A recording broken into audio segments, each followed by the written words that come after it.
Over 6. Children over 600.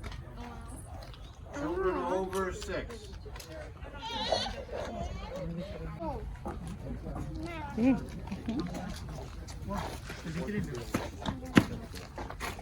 Wait, you both with us. Are you 6? Yeah. I'm 7. You're 7, you can go.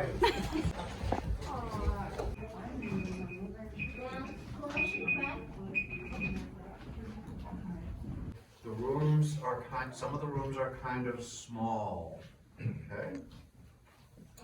But you just came in through the guest entrance. The family almost never used Clara and George Patterson up here on the wall. Yes. Is George Patterson related to George Washington? Well, he's not related. His whole name, well, it's a good question because George's whole name, when he was born on his birth certificate, is George Washington Patterson. He was named after the first president, of course, George Washington. George was born in Pennsylvania and his family moved to Indiana. And when George was in his 20s, he sold his business in Indiana and came here in 1849 to California. He came here in 1849. He was a 49er! He came here for the gold, yes, up in the Sierra, and he did poorly. He found a little bit of gold and he sent it back to his family in Indiana. But then he went almost broke and he came down to this area and he rented some farmland from a friend of his from Indiana who was already farming. And in that dirt on the farm, George found his gold in the form of vegetables. Vegetables. George was a very successful farmer. In a few years, he had enough money to buy 300 acres right in this area, right where this farm is now, in 1856. In 1857, George and his friend James Hawley built George's first house. 4 rooms, 2 floors, a little farmhouse, and that farmhouse is still here. In fact, it's right behind this wall. It's inside this house. We'll see it. Yes? Who are those children? 1857, he built the first farm, and he continued to buy land. In fact, by the time of his death, he owned 6,400 acres in this area. I'd like to own 6,400 acres in Silicon Valley. That'd be fine with me, but I don't. So, George was very successful. He continued to farm. 20 years later, 1877, is when he married Clara. Clara was 24 years old. George was 55. Yeah. Yeah, he got himself a sweet young bride. She got herself a rich old farmer. All right. He wasn't all that old, though. He was not all that old because 9 months, almost to the day after they got married, she had their first son, William. A year and a half later, she had Henry. I'm sorry, backwards. 9 months after they got married, she had their first son, Henry, on the right here. A year and a half later, she had William. They had 2 sons. And they were living, the 4 of them, in a 4-room, 2-story farmhouse. George, dude, we need a bigger house. Well, maybe she didn't say it exactly that way. But of course, he was wealthy. They were wealthy. So they hired architects. During the 1880s, of course, 1877 was when they got married. A couple of years later, it became the 1880s. During the 1880s, the architects designed and built this part of the house. Everything that faces west, all of the stuff that you're standing in now, was built in the 1880s. Clara had a hand in designing it also. She made 1, 2, 3, 4, 5 stained glass windows. She made the plans for them and had them made up as a gift for George. As I said, George was born in Pennsylvania and his family moved to Indiana. So his heritage was Pennsylvania Dutch. In the center of each window is a Pennsylvania Dutch hex symbol. Symbols for good luck and good weather, good health and good farming, all from Pennsylvania Dutch culture.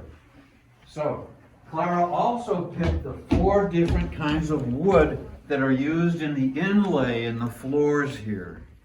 To the 1889 construction, oh look, a beautiful hand-carved mahogany fireplace mantel. Nice. The house has been, this part of the house, or the whole house, has been restored, but this is one of the most faithful historical restorations in the state of California. The crown moldings are not the original moldings, but they're faithful to the original. But all the woodwork, including this fireplace mantel, the frame around the door, and the sliding door, all original. Well, look at this slide. Slides like that, okay? Easy. 2 kid-sized chairs that she brought back from Egypt. Yeah, nice. Peacock feathers! The peacocks on the farm today are descendants of the peacocks that Clara brought back from India. Okay? James Hawley helped George build that original farmhouse that I was talking about. James and George, right? James and George built the original farmhouse. James was also Clara's father.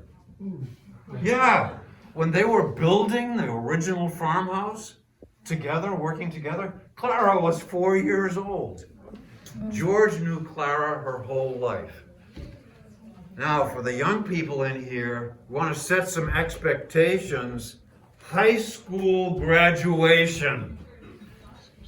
James, present. Nice. This piano came from New York. There were no roads across the country then, no railroad.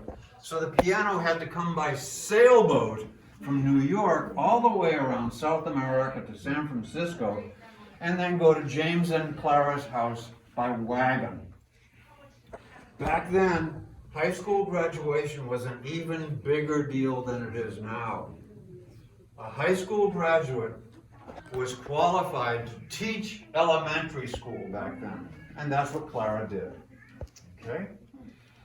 We're going to go upstairs now.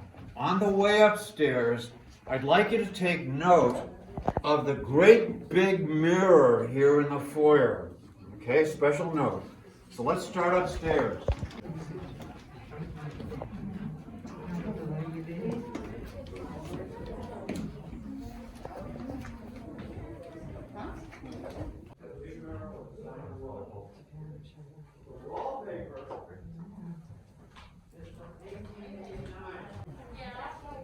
Well, they said this is the guest entrance. I imagine it's oh, no.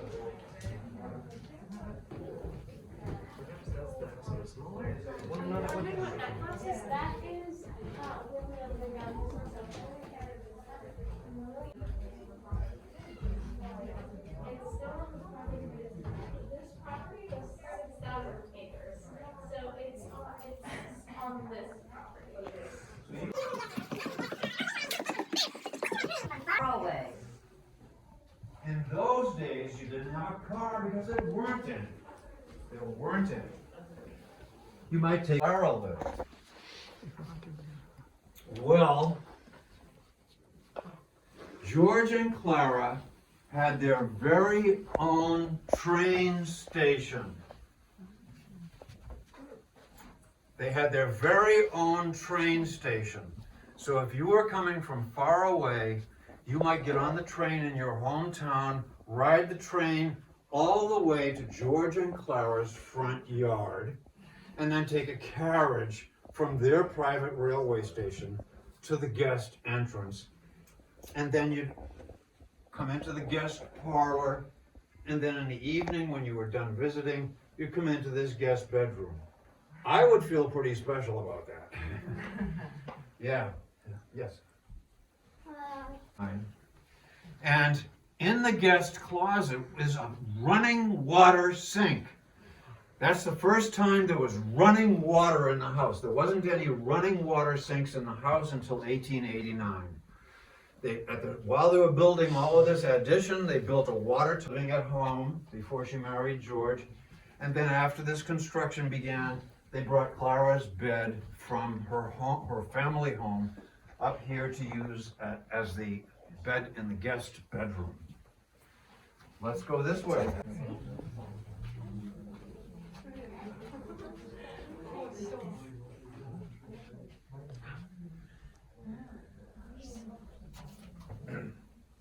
ये सब उनके सामान क्या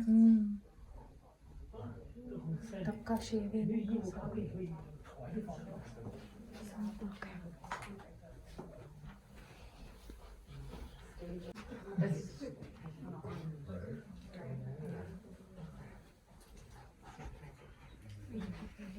George and Clara's bedroom. As you can see, it's not as big or as fancy as the guest bedroom, but that's how they were. Fancy for the guests, not so fancy for us. This is George and Clara's bed, original bed, and these are original nighties from Clara back in the day. This is what she would wear to bed in the evening. Also, Clara was such a traveler that she and George decided to buy part interest in a steamship line. A steamship line. She could go wherever she wanted on her own steamship, basically, and she could bring back whatever she bought from wherever she went. She brought back that bronze sculpture that I told you about, and the peacocks and the chairs. She also brought back these tiles from Italy for her fireplace in her bedroom. Wow. Imagine trying to get on a plane today with a pallet of tile in your baggage. I don't think so. The most interesting thing in this room, I think, is the carpet that you're standing on. When we took over the house, we did a lot of renovating, of course, and cleaning up, and we took the carpet that was in here out, but we also found a carpet remnant in the attic. And we unrolled it, and there was an invoice inside it. And on the invoice, it had the name of a British company and the date from the 1880s. Whoa! So yes, it's still in business. So we sent them the invoice number and said, do you know anything about this? And they said, oh, and they sent back, we'll check. That invoice is for the original carpet in the 1880s construction for the Patterson master bedroom. What? Henry's bedroom. When they started building, of course, they wanted to finish the master bedroom first because they've been living all these, several years now with kids in their own bedroom. No, let's do it different. So they finished the bedroom and they finished Henry's room. Henry was the elder son. So tradition said that he would take priority. Henry's room is next. And then William stayed in the original 1857 bedroom. That became his room. So as we go through the next room, you can see some of Henry's things, his sporting equipment, skis and fishing, his photography hobby, and up on the wall is his degree from the University of California and his diploma from Union High School No. 2, which became Washington High School in Fremont. So we're going to circulate through there. Then we'll see the bathroom that Henry and his wife put into the house. When Henry inherited the house, he and his wife Sarah put in the very first full bath in the house. The house didn't have a full bath until 1913. So let's go this way. California is diploma from the high school.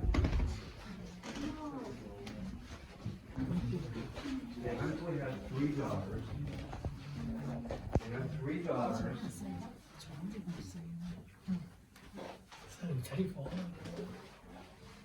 Baby bathtub. Yeah. It's a baby bathtub.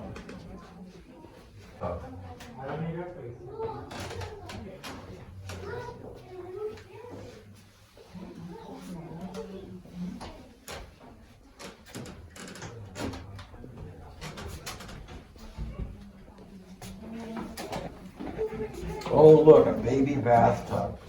So cute.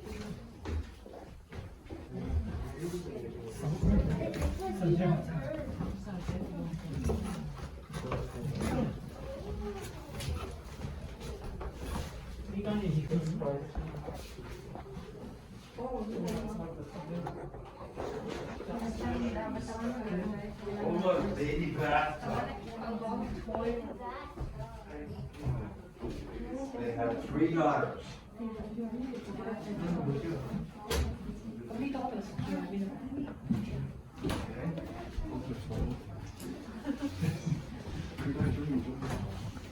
Wait. Don't go down there. Please. Come on back. This is where it'll take a little bit of patience in here. We're going into a small room. This way.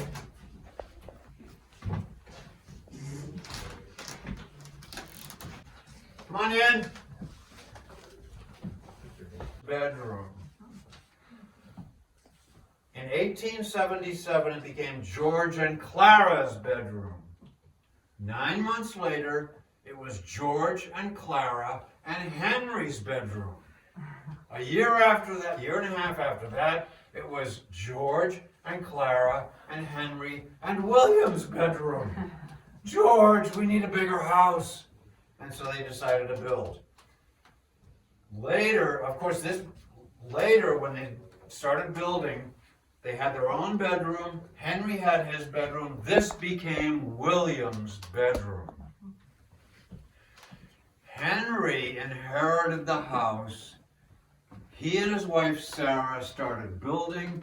They put in that bathroom in 1913, and they made that porch into the nursery, and this became the nanny's room. William had his own house, of course, by then. 2 years later, Henry and his wife Sarah put in a kitchen. The house didn't have a kitchen indoors. There was no kitchen in the house. So there was no bathroom and no kitchen when Henry and Sarah were way downstairs. I want you to notice a shelf. On the shelf is a bowling ball and some bowling pins. They had a bowling alley in the attic. True story. There's also a picture of some dancing. They had Henry's high school prom in the attic. There were 12 students in Henry's high school graduating class, so they could have the prom in the attic. The stairs are funky. Please use the handrail on the way down. Let's go down to the kitchen and take a look. Please notice the exhibits. Okay. There's the bowling alley. There's the dance.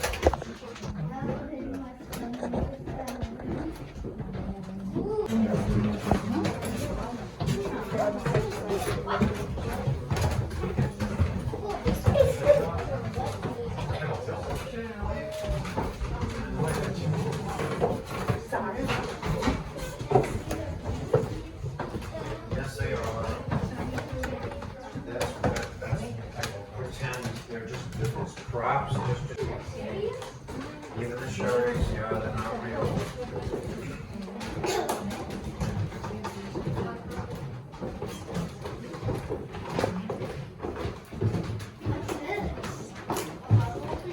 No, it's a bottle closer. You put the cap on, and then you do that, and press the cap in place. Wait, are we allowed to move it? just like that. Mom, what's this? Well, when you turn this, the apple would turn, and you can peel the apple with the knife blade back there. So here we are in the 1915 kitchen. 1903 is when electricity came to the house, so there was already electricity available for the kitchen.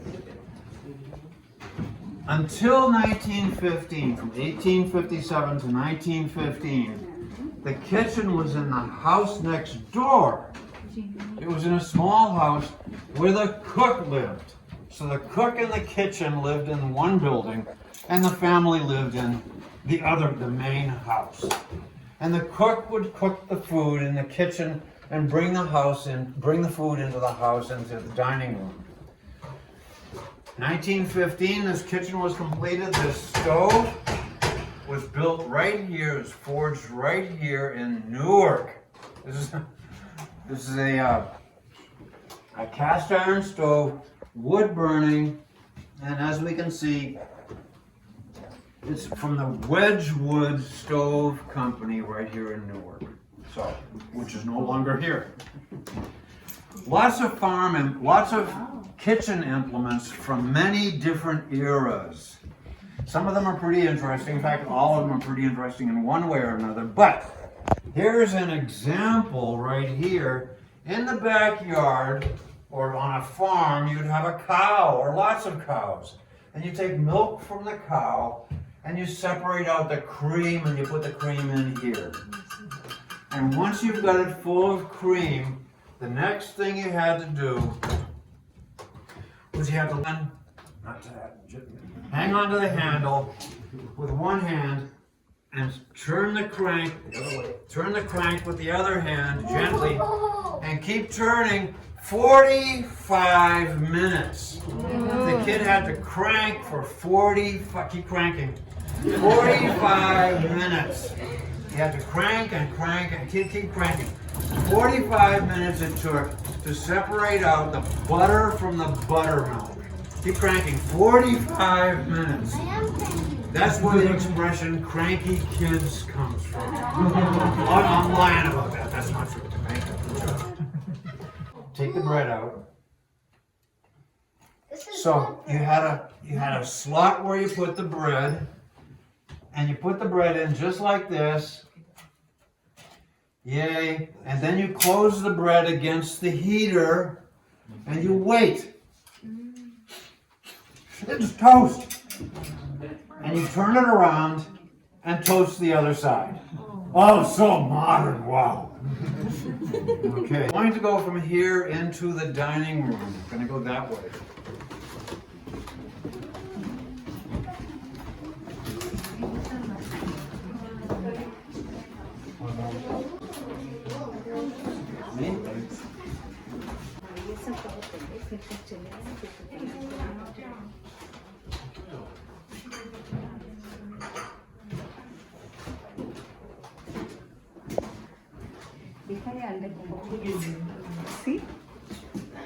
क्या हुई है दीदी वो नहीं store करने के लिए गरम रखना Come on in.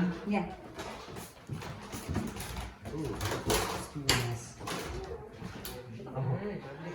I like that all these eggs have little sweaters. Come on in. Soft-boiled eggs with this.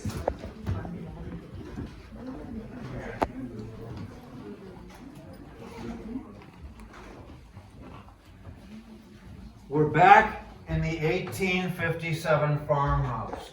We went from the bedroom, which was in the 1857 farmhouse, down to the 1915 kitchen, and then we came through the pantry back into the 1857 farmhouse. That wasn't the dining room.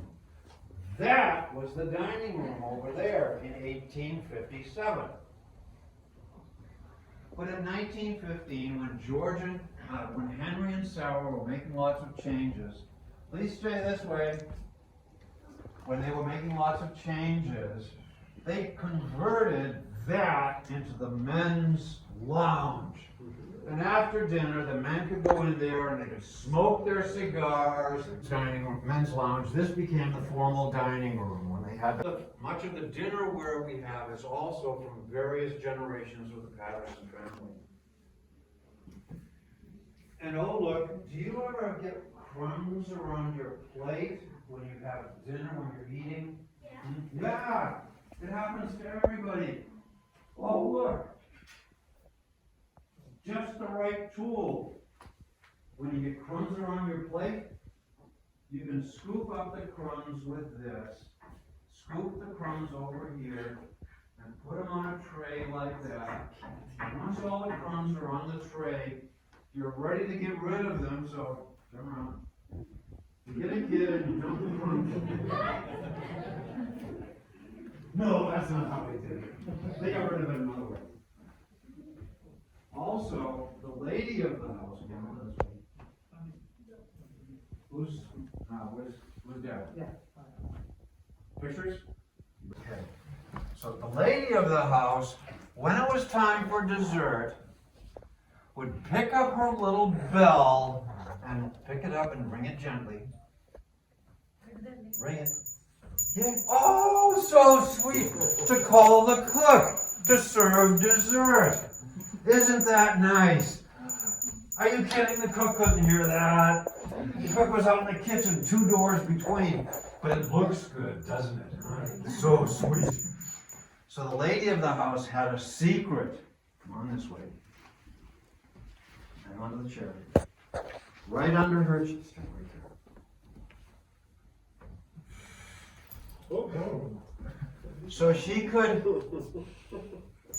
ring the bell gently. Step. So she could ring the bell. That's good. Thank you. She could ring the bell. Isn't that nice? And underneath she had a buzzer right next to the cook's ear. He could hear that all right. And it's on the floor under the carpet. Under the carpet? Under the carpet, yeah. Okay. That was her turn. All right, so, and the guests thought, oh, isn't that wonderful? And they got their ice cream and cake. So, we're going to go this way, and we're going to meet again in the library. We're going to go through a couple of rooms. The front porch from the 1857 farmhouse, and then Henry's office, the original front door, and then we meet in the library. Okay, let's go this way.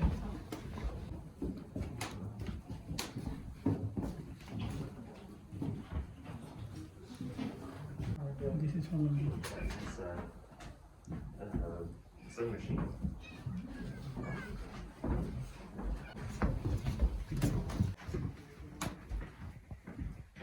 This way, please.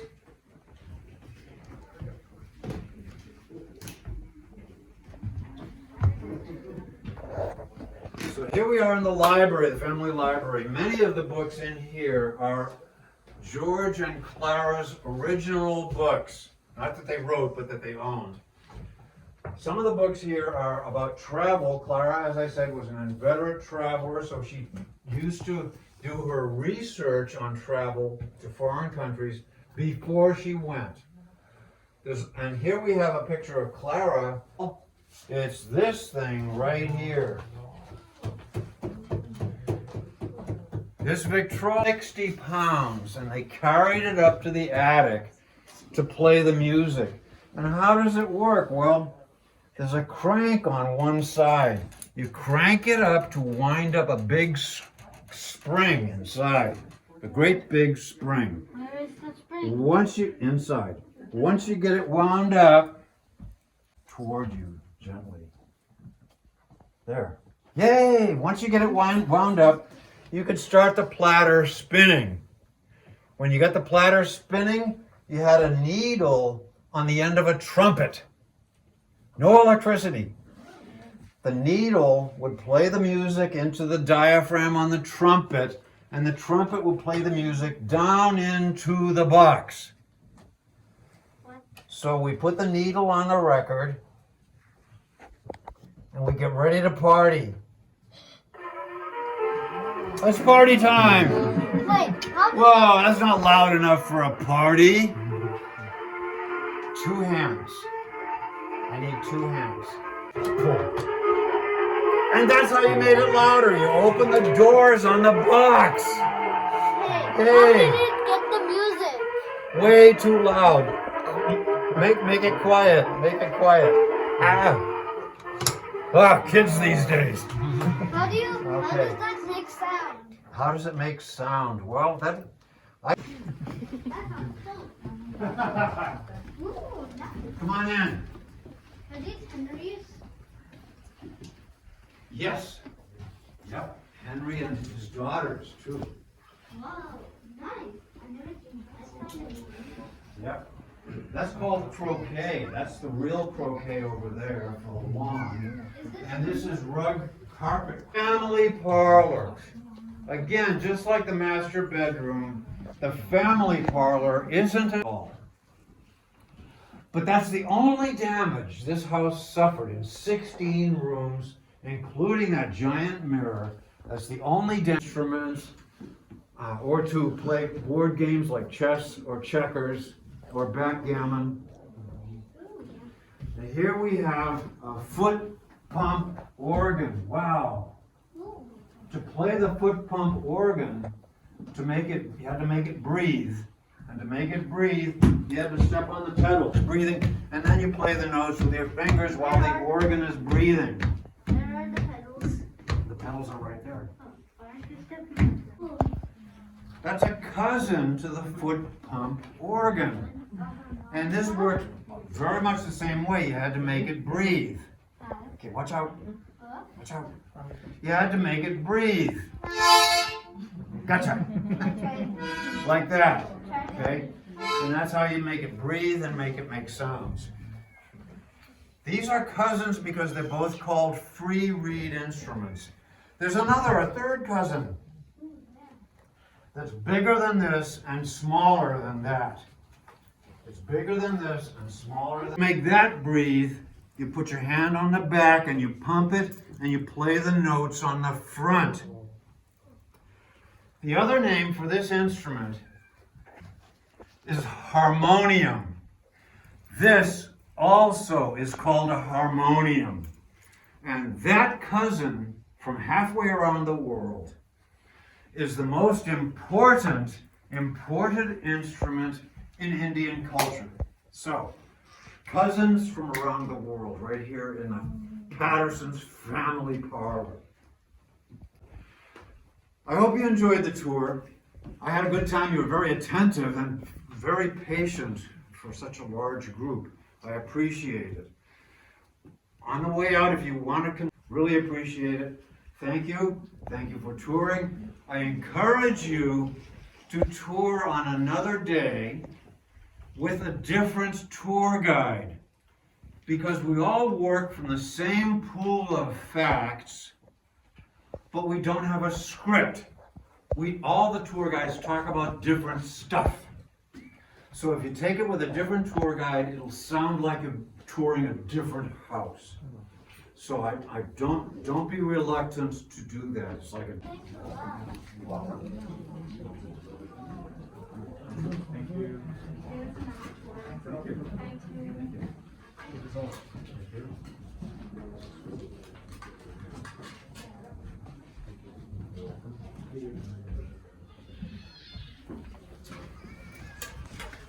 Thank you. Thank you.